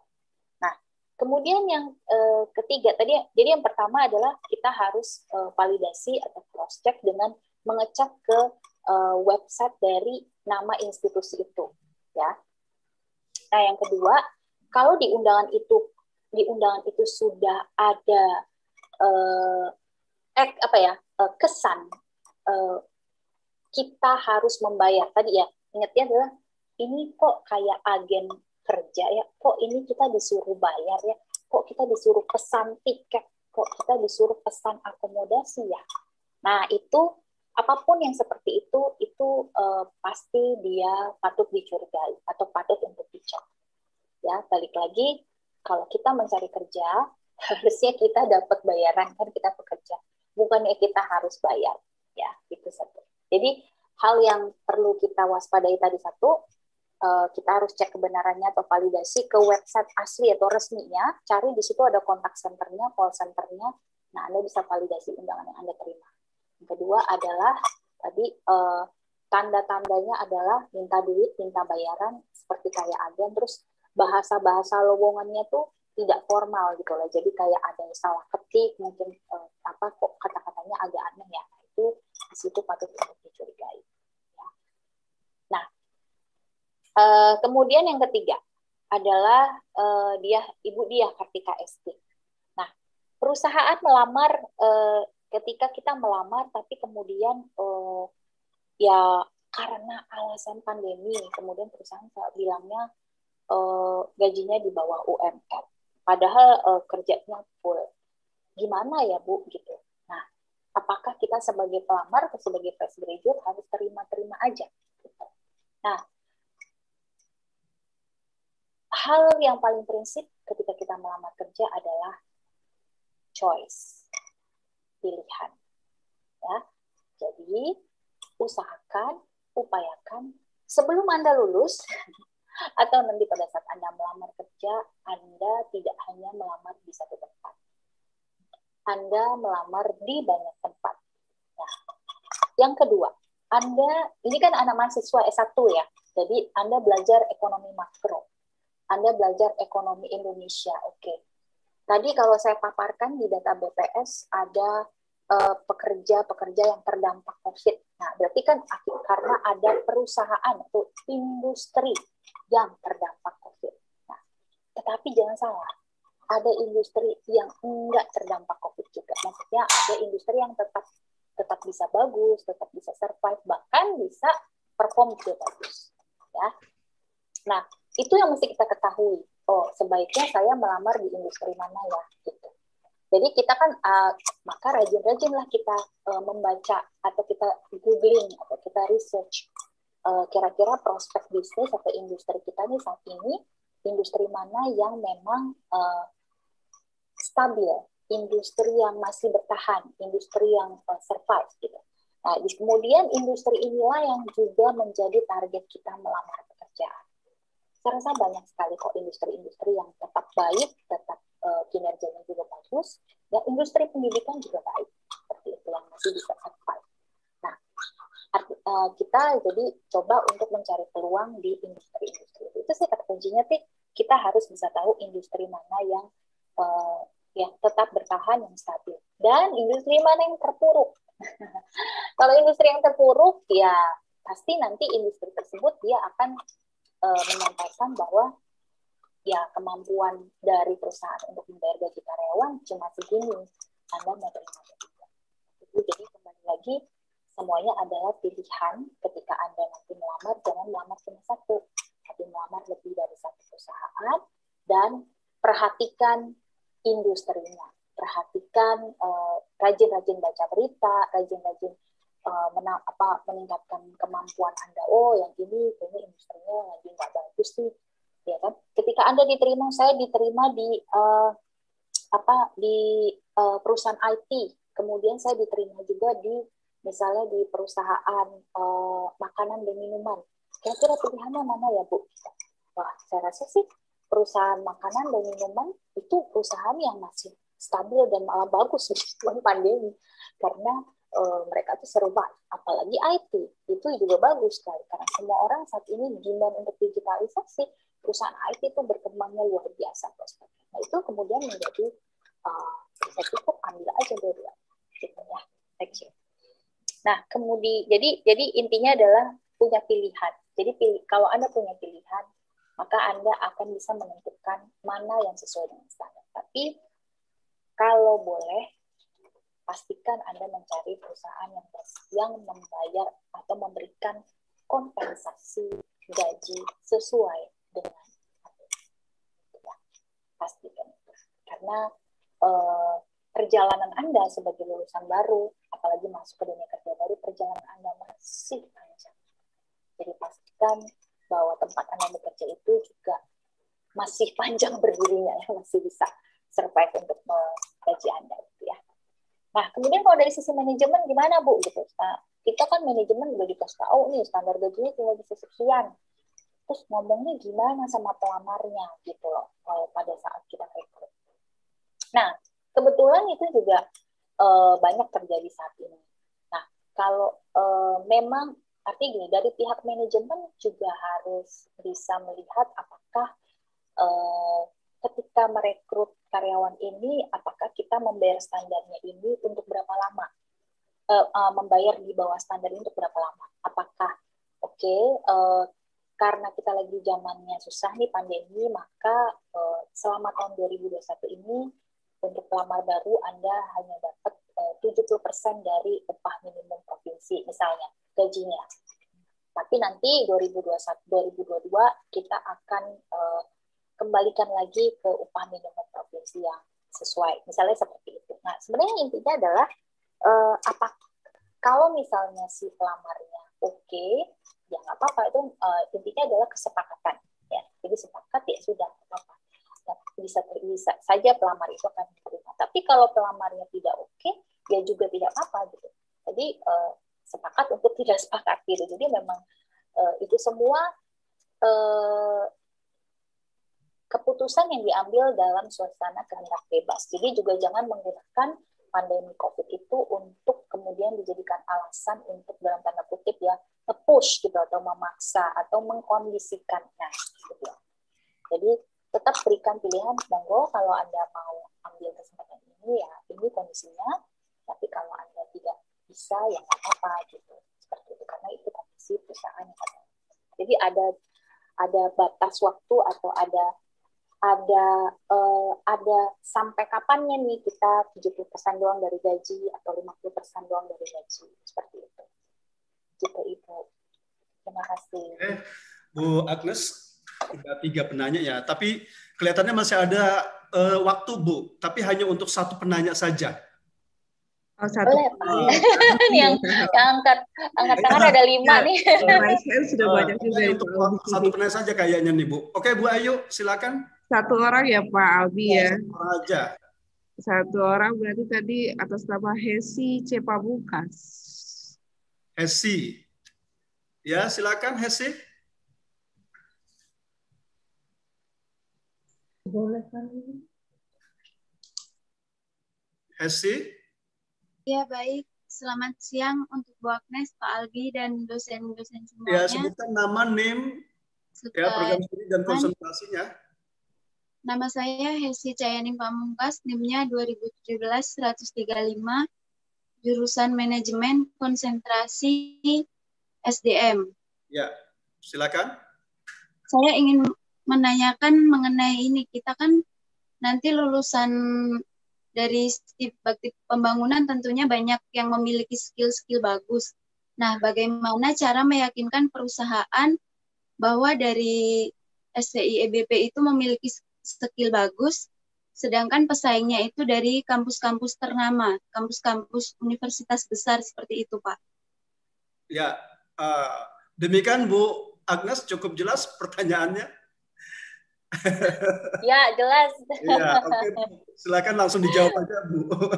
Oke, wah ini masalah confidence sih sebenarnya. Ya, Kalau saya lihat ya.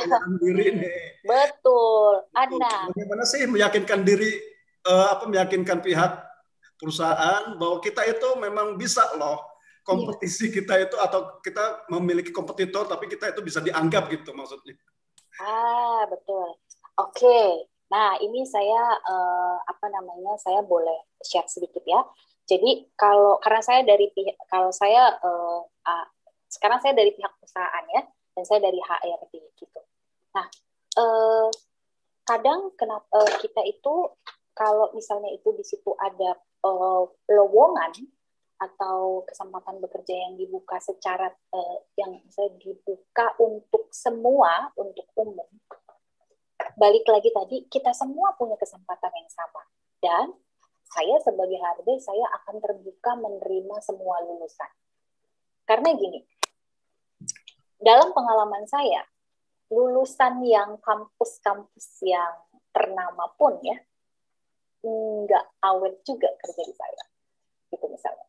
Ada yang 3 hari kabur, misalnya. Ada yang juga nggak nyampe 3 bulan masa percobaan sudah nggak kuat gitu. Dan ada yang ya intinya memang tidak sukses, saya bilang. Itu sempat kita alami dalam dunia pekerjaan saya sempat mengalami itu. Saya sampai bilang, ini apa yang salah ya gitu ya, apa yang salah dengan itu. Jadi kita pun juga melihat ke diri perusahaan juga gitu. Dan pada saat kami merekrut tuh ada yang dari kampus lain, yang mungkin kampusnya dari luar Pulau Jawa, bukan dari Jawa malahan, dari luar Pulau Jawa. Nah, tetapi mereka justru yang bisa mengikuti, bisa bertahan, bahkan bisa maju dan berkembang. Dan bahkan kalau saya melakukan kalau kita bertemu dalam komunitas HRD, ya komunitas HR gitu, dan dalam diskusi itu kita bilang, orang-orang yang justru berkembang, yang awet, yang masih stay, saya bilang ya, masih stay di kita itu justru mereka-mereka yang sebenarnya dari justru yang dari kampus yang biasa-biasa aja, Bu. Itu maksudnya bukan kampus yang gimana banget gitu ya. Tapi kualitasnya mereka itulah yang membuat mereka seperti itu. Nah, sehingga paradigma HRD yang terbaru, ya, paradigma HRD yang terbaru saat ini, kita melihat latar belakang kampus dari mana itu sebagai informasi tambahan, ya. Tetapi yang kita lihat di paradigma HR yang baru, kita sebutnya dengan competency based HRM atau competency based human resource management. Jadi kita merekrut seseorang karena kompetensinya, karena talent dirinya, karena pribadinya, ya. Jadi saya nggak tahu Anda SD di mana, SMP apa segala macam, SMA kampus, tapi sebenarnya kualitas Anda itulah yang menyebabkan Anda itu bisa sukses, seperti itu. Jadi tadi saya bilang, Anda harus yakin bahwa kesempatan kerja ini terbuka juga buat saya, bukan cuma dari si kampus A, si kampus B dan lain-lain.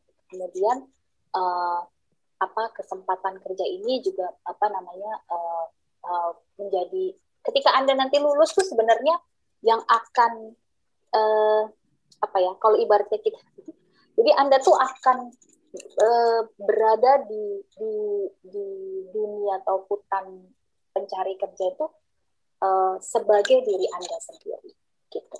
Nah, makanya itu ketika Anda nanti misalnya ada lowongan pekerjaan, ya Anda tadi ada kemampuan namanya leadership, jadi Anda mampu memimpin diri Anda sendiri, mengekspresikan, mengungkapkan ide dan talenta potensi Anda, juga tadi skill Anda yang sudah bagus, gitu. Karena kalau HRD yang HRD yang sudah bagus ya, apalagi zaman sekarang sih mungkin bisa ditanya ya.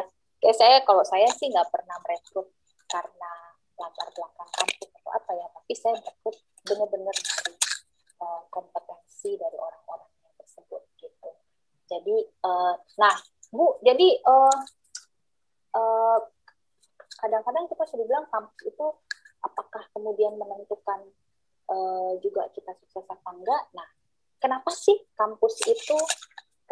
kampus itu juga jadi endorse gitu ya, maksud kita bilang ya, jadi atribut seseorang untuk juga bisa punya kans gitu. Nah, inilah fungsi atau inilah perannya alumni. Nah, itu dia.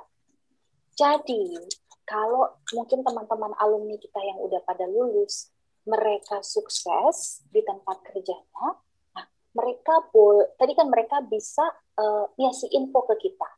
Nah, jadi kemudian kita punya informasi bahwa ada lowongan di kakak kelas saya di sana. Jadi ternyata kenapa persepsi yang terbentuk bahwa lulusan atau alumni dari sekolah tertentu itu bagus-bagus atau yang diutamakan, itu sebenarnya terbentuk karena alumninya. Tapi alumninya ini kan pada saat dia mulai bekerja kan dia tidak membawa kampus, dia membawa kemampuan dirinya. Nah, kemudian biasanya gini, kamu lulus dari mana sih gitu? Oh, saya dulu lulus dari STI Bakti Pembangunan gitu. Wah, ada adik kelas nggak yang bisa kamu rekrut di sini? Karena apa? Karena perusahaan melihat bahwa ternyata kualitas dari SDM si A ini bagus sekali, mumpuni gitu. So, kalau punya yang seperti ini, jadi memiliki karakter dari lulusan yang seperti dari kampus STI Bakti Pembangunan, boleh dong direkomendasikan seperti itu.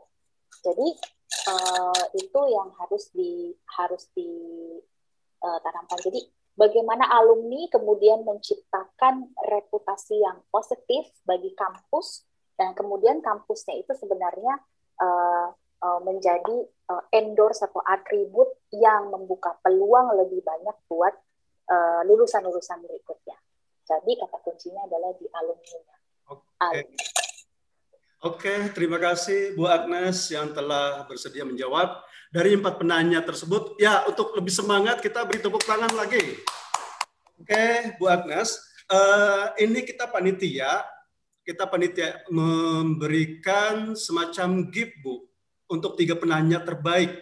Tapi 3 penanya terbaik tersebut kami serahkan kepada Bu Agnes untuk memilihnya. Waduh. Dari 4 penanya itu, silakan Ibu pilih 3 penanya terbaik. Siapa kira-kira kandidatnya yang... Wah, ini kasihan satu orang nih, nanti nggak dapet ya. Iya. Mau semuanya ya Bu ya. Oke. Diberikan, ya mungkin salah satunya tadi ya, mungkin legowo deh kalau nggak terpilih. Oke, Pak. Kalau nanti 3 penanya dapat hadiah dari STBP, nanti yang 1 penanyanya dapat hadiah dari saya. Gimana, Pak? Oh, gitu. Boleh ya. Terima kasih. Iya. Berarti untuk panitia, Bu Ayu ya informasinya. Ini berarti tidak ada yang dipilih, Bu. Iya, karena nanti cuma tinggal salah satunya aja yang dari Bu Agnes. Boleh, nanti hadiahnya saya kirim 1 karena bagus sekali. Kepada para penanya dari keempat penanya tersebut, silakan menghubungi panitia nanti. Ya, kalian sudah punya nomornya Bu Ayu, kontaknya atau ke Bu Desika. Ya, nanti akan kita berikan sesuatu yang menarik dan pokoknya diingat sepanjang usia. Wah, apa tuh? Terima kasih atas waktunya dan kesempatan Ibu untuk bisa memberikan materi ceramah bukan paparan ya, artinya sharing ya Pak ya. Sharing ya Bu ya. Oke. Tapi kalau boleh saya menyampaikan resume sedikit ya Bu ya dari apa yang Ibu telah sampaikan kepada para hadirin di webinar ini. Intinya gini mungkin ya Bu ya. Mohon maaf kalau saya salah. Permasalahan yang dihadapi oleh para pencari kerja saat ini adalah masalah persaingan yang ketat kemudian kurangnya kemampuan, keterampilan hard skill dan soft skill, ya terutama kurangnya kemampuan dalam berbahasa asing ya Bu, bahasa Inggris, kemudian kurangnya pengalaman, kemudian networking yang kurang luas, dan kurangnya adanya proaktif dari para calon pelamar. Tetapi ada rekomendasi yang diberikan oleh Ibu Agnes, yaitu menambah kemampuan soft skill preparation ya, yaitu masalah critical thinking skill, problem solving skill, bekerja sama dan berkolaborasi, kemudian digital literasi, dan kemampuan untuk memimpin, ya leadership skill. Kemudian adanya technical preparation, cari pengalaman kerja sebelum lulus, artinya kita harus magang dulu, ya usahakan seperti itu. Kemudian aktif dan positif networking, terhubung dengan komunitas karir alumni kampus, ya. Terus kemudian terbuka untuk semua peluang bekerja, ya. Dan nanti kita tidak pilih-pilih peluang pekerjaan, ambil aja dulu gitu ya. Terus kemudian profesional terhadap tampilan diri, terutama saat interview. Ya, jadi pada saat interview kita memang betul-betul siap untuk dinilai semuanya. Oke, Bu Agnes, sekali lagi terima kasih atas waktunya. Mudah-mudahan Ibu masih berkenan untuk hadir di acara webinar-webinar kami selanjutnya. Oke, sekali lagi kita berterima kasih kepada Bu Agnes. Ya, oke, acara selanjutnya kami sampaikan kepada pembawa acara Ibu Sri Rahayu. Baik semuanya dari saya sebagai moderator. Selamat siang. Assalamualaikum warahmatullahi wabarakatuh. Waalaikumsalam warahmatullahi wabarakatuh. Baik, terima kasih Ibu Agnes, Bapak Albi. Jadi tadi 4-4-nya dapat ya, nanti segera menghubungi panitia ya. Oke, masih semangat ya peserta yang lain ya. Oke, sebelum kita masuk ke acara berikutnya, mohon untuk mengisi daftar hadir atau absensi yang sudah kami share di link chat. Ya, jadi mohon yang hadir dalam acara webinar siang hari ini, para peserta mahasiswa, mengisi daftar hadir, karena ini nanti ada kaitannya dengan pembagian e-sertifikat webinar siang hari ini. Oke, untuk acara berikutnya adalah penyampaian informasi dari tim penerimaan mahasiswa baru semester ganjil 2021-2022 yang siang hari ini akan disampaikan oleh Bapak Ruslan dan Ibu Oktavira Desi. Sudah hadir bersama kita juga mereka. Silahkan kepada Pak Ruslan dan Ibu Desi. Silakan Bu Desi. Terima kasih Bu Sri Rahayu. Selamat siang Bu Agnes. Selamat siang Bapak Ibu Panitia webinar. Dan selamat siang buat anak-anakku mahasiswa SD Bakti Pembangunan. Salam sehat selalu. Wah, sangat bersyukur bahwa hari ini dapat ilmunya banyak nih Bu. Jadi semoga apa yang sudah diberikan oleh Bu Agnes sharingnya bermanfaat buat semua anak-anak mahasiswa yang akan keluar dari SD Bakti Pembangunan. Nah, kesempatan ini kami dari Panitia Penerima Mahasiswa Baru, tadi ada poin penting yang terakhir yang disampaikan oleh Bu Agnes, yaitu peran alumni. Nah, ini ntar lagi udah mau jadi alumni kan? Udah mau jadi alumni, udah mau lulus, ada yang sudah sampai bab 4 loh Bu Agnes. Kita udah siap-siap nih Bu, mau apa jadi penguji nantinya. Jadi sebelum nantinya jadi alumni, gitu, ini kita juga minta ya dari panitia mahasiswa penerima mahasiswa baru, meminta bantuan dari nih nantinya yang mau jadi alumni nih, ya. Mahasiswa tahap akhir ya, membantu kami panitia penerima mahasiswa baru. Tadi kalau di tempat kerja Bu Agnes menyampaikan bahwa biasanya peran alumni itu sangat berperan bagi adik-adiknya buat nanti, oh ya nih selain nama kampusnya ya, selain nama kampusnya berarti adik-adik ini bisa ditarik untuk bekerja di perusahaan. Nah, sama nih di kampus juga sebelum kalian nantinya lulus gitu, kami panitia mahasiswa baru meminta bantuan dari kalian semua supaya bisa membawa adik-adik kelas, tetangga, saudara, atau mungkin ada yang sebenarnya udah alumni terus punya yang sekarang kuliah teman-teman di kantornya yang mungkin belum kuliah itu bisa diajak ya. Sekarang gampang sekali ya, tidak harus datang ke kampus. Tadi di era digital sekarang apa sih yang mau bisa nggak sih kita lewat online? Bisa ya. Yang kalau belum follow IG boleh follow IG Bakti Pembangunan. Di situ informasi tentang penerimaan mahasiswa baru itu lengkap ya, bisa dilihat di situ. Tinggal scan barcode saja, pendaftarannya gratis ya.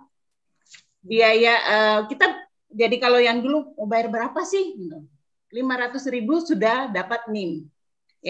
Ada potongan biaya kuliah, bisa dicicil ya. Ada beasiswa, kalau beasiswa nanti urusannya dengan Bu Sri Rahayu ya. Urusannya kalau beasiswa atlet bisa dengan Pak Ruslan ya. Sekarang sangat mudah. Yang daftar bisa tadi scan barcode ya, bisa melalui web kita di stbp.ac.id. Ada pendaftaran online di situ, tinggal langsung masuk saja ya.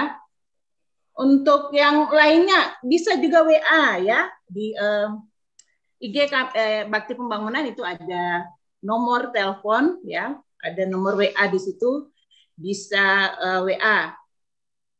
Kalau 1 hari 24 jam ini boleh ke WA-nya 25 jam boleh ya.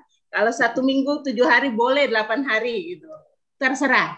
Jadi yang pasti bahwa kami panitia penerimaan mahasiswa baru, mohon bagi mahasiswa yang nih kalian sudah mau keluar, pengganti kalian nantinya doain supaya bisa wisudanya offline ya, konvensional. Wisudanya konvensional, nanti adik-adik yang kalian bawa ini akan nyanyi buat kalian pada saat wisuda. Jadi paduan suara bisa membantu juga ya.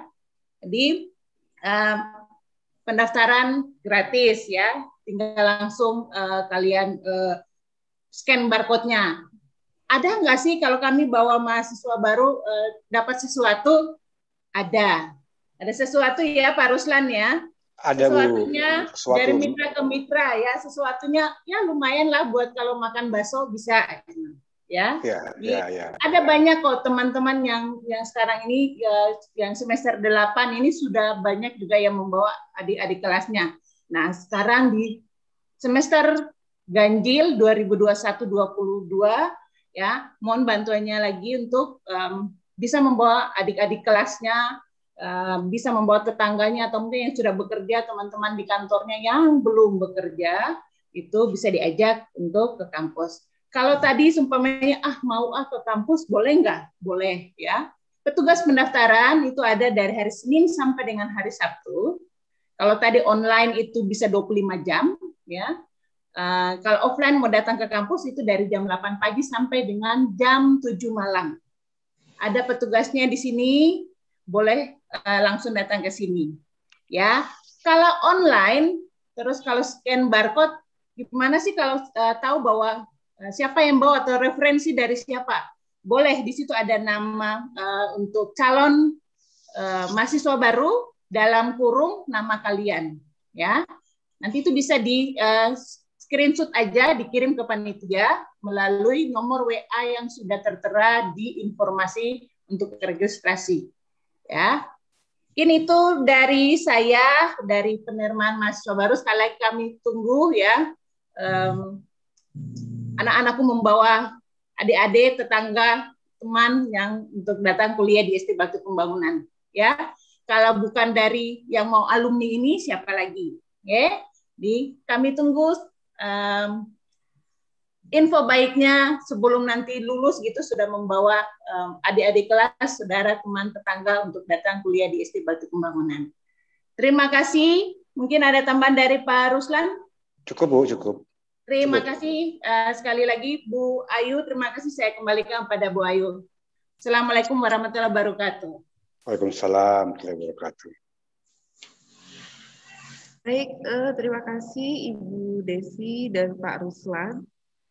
Oke, sebelum kita masuk ke acara terakhir membaca doa, ada baiknya kita melakukan sesi dokumentasi Jadi mohon kepada para peserta mahasiswa yang belum mengaktifkan videonya, mohon segera mengaktifkan videonya. Ya, jadi biar kelihatan nih, ya cantik-cantik ya, ganteng-ganteng ya, masih tetap semangat ikut acara sampai selesai ya. Oke, nanti dibantu Pak Saiful dan Pak Fikri. Sudah siap Pak Saiful dan Pak Fikri? Ya, Bu. Oke, kita mulai dari slide pertama. Oke, 1, sebentar ya. 2. Oke. Sudah? Bentar, Bu. Oke, sip. Kita mulai dari slide pertama. 1, 2, 3. Slide berikutnya. Slide berikutnya ya. Ya, 1, 2, Sebentar, Bu. Biar 3. saya aja, Bu. Oke. Slide berikutnya. 1, 2, 3. Oke, slide ketiga ya.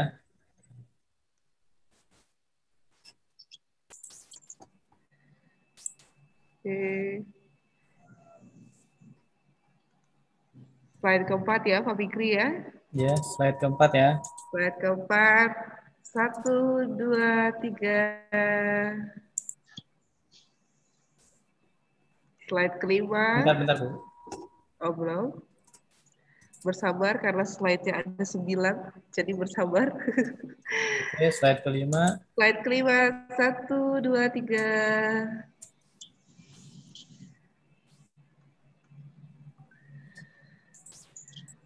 Slide ke-6.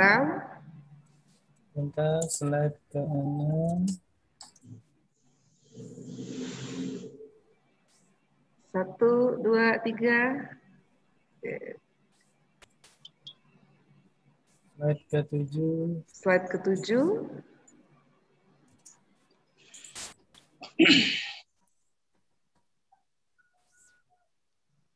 Oke, 1, 2, 3.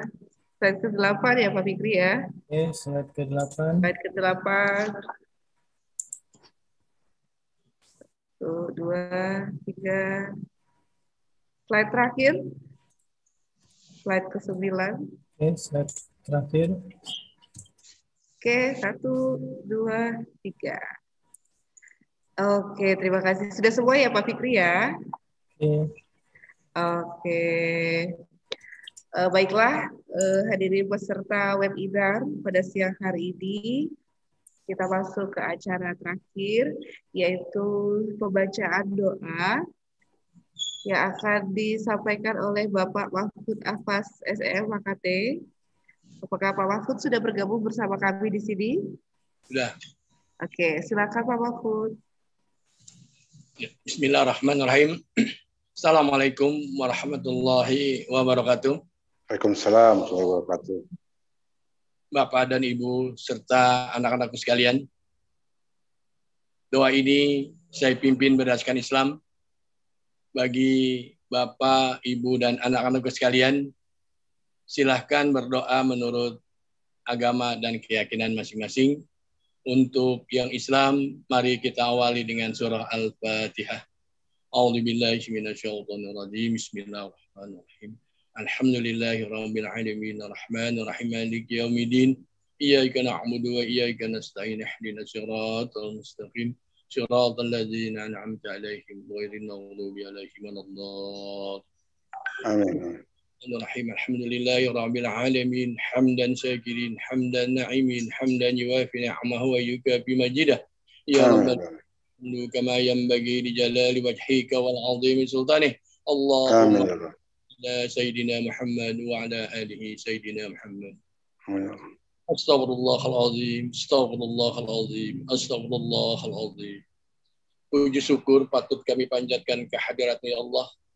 Pada siang hari ini kami melaksanakan webinar dengan narasumber Ibu Agnes dengan peserta calon-calon wisudawan yang akan ujian skripsi di tahun ini Allah.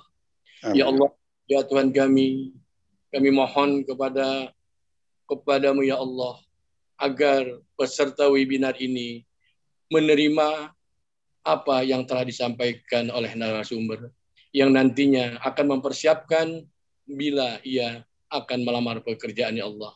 Untuk dia berikanlah kepada calon-calon wisudawan ini ya Allah ilmu yang bermanfaat, ilmu yang berguna yang nantinya dapat diterima di masyarakat menjadi calon-calon pekerja dengan baik dan harapan bagi perusahaan-perusahaan dan akhirnya membanggakan kampus STI Bakti Pembangunan ini ya Allah. Amin. Ya Allah, ya Tuhan kami, tingkatkanlah skill dan kemampuan mahasiswa kami ini ya Allah yang nantinya mereka dapat bersaing dengan kampus-kampus besar sekalipun ya Allah. Ya Allah, ya Rahman, ya Rahim, berikanlah kami kepada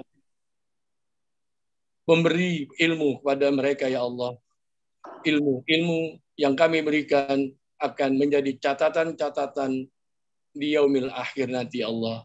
Ya Allah, ya Rahman, ya Rahim, jadikanlah kampus kami STI Bakti Pembangunan ini besar ya Allah, dengan lulusan-lulusan diterima oleh perusahaan-perusahaan besar juga ya Allah. Untuk ya Allah, besarkanlah kampus kami ya Allah. Ya Allah, ya Rahman, ya Rahim. Allahumma inna nas'aluka ridhaka wal jannah wa na'udzubika min sakhatika wan nar. Allah, ya Allah, ya Allah. Rabbana atina fid dunya hasanah wa fil akhirati hasanah wa qina adzabannar. Subhana rabbika rabbil izzati amma yasifun wa salamun alal mursalin walhamdulillahi rabbil alamin. Amin. Assalamualaikum warahmatullahi wabarakatuh. Waalaikumsalam warahmatullahi wabarakatuh. Amin amin ya robbal alamin. Baiklah, hadirin sekalian, akhirnya kita tiba di penghujung acara. Kami atas nama panitia mengucapkan banyak terima kasih atas kehadirannya kepada Bapak pimpinan, Bapak Justinus Ramidanodo, kepada Bapak Muhammad Yamin, kepada Ibu pembicara kita sehari ini, Ibu Agnes Murdianti, Bapak moderator, Bapak Albiasa, serta Bapak Ibu panitia, dan yang terutama pada para mahasiswa yang telah dengan setia mengikuti acara dari pukul 9 tadi. Terima kasih atas atensinya. Semoga kita bisa berjumpa lagi di acara webinar kita di berikut-berikutnya dengan topik yang berbeda. Terima kasih. Salam sehat, salam sejahtera bagi kita semua.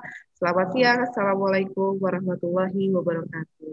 Waalaikumsalam warahmatullahi wabarakatuh. Serta boleh meninggalkan room meeting ya.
Bagus. Alhamdulillah.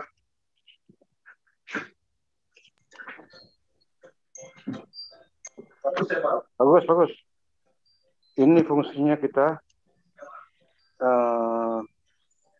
Kita tunggu mahasiswa keluar dulu ya, Pak. Iya, ya.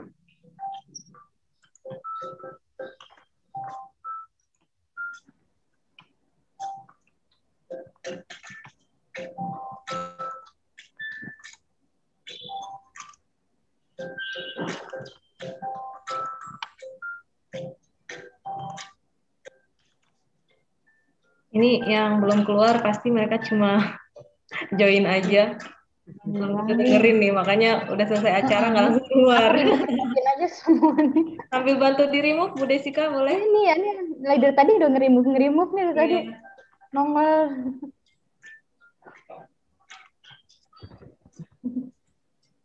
Pantesan aja nggak ada layarnya. Iya, cuma ikut join doang. Anaknya tidur lagi kayaknya. Lempar keluar aja udah.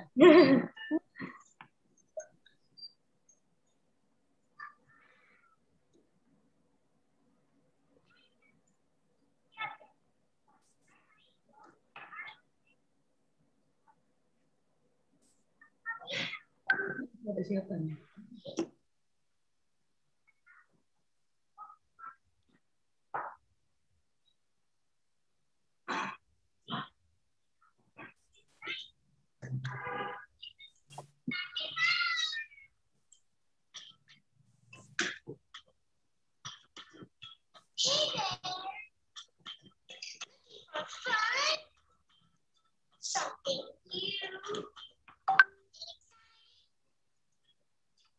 Udah tuh kayaknya. Iya. Udah. Yang mau bergabung Samsung Galaxy, saya tidak tahu itu siapa. Samsung Galaxy 3, Bu Iwin apa ya? Bu Iwin HP-nya lowbat tapi sudah diminta gabung lewat handphone sih. Ini bisa dijawab Jessica. Kita jadi foto-foto. Iya, yuk. Ini udah panitia semua nih. Pak Ochan? Pak Albi, mana Pak Albi? Pak Albi jangan menghilang dulu. Pak Albi nggak ada loh. Pak Albi nggak ada. Pak Albi keluar. Udah selesai kata manggungnya. Pak Albi. Belum. Lagi mau potret panitia. Oh, Samsung Galaxy itu Bu Iwin. Ini masih live on YouTube ya? Iya, Bu. Oke. Panitia bentar, Pak Abi siap-siap. Saya pakai jas lagi tuh Pak Abi. Itu. Jasnya dibuka ya. Bagus ya jalannya ya, acaranya ya. Terima kasih Bu Agnes, keren. Bagus kan? Terima ya. kasih Bu. Ini bagus, nih Maaf bagus. dibawelin terus Bu. Itu function kita. Terima kasih Bu Agnes. Salam kenal ya Bu Agnes. Teruslan Bu. Albi mana? Itu ya Pak Ruslan. Gimana Pak Albi? Iya. Albi keluar udah.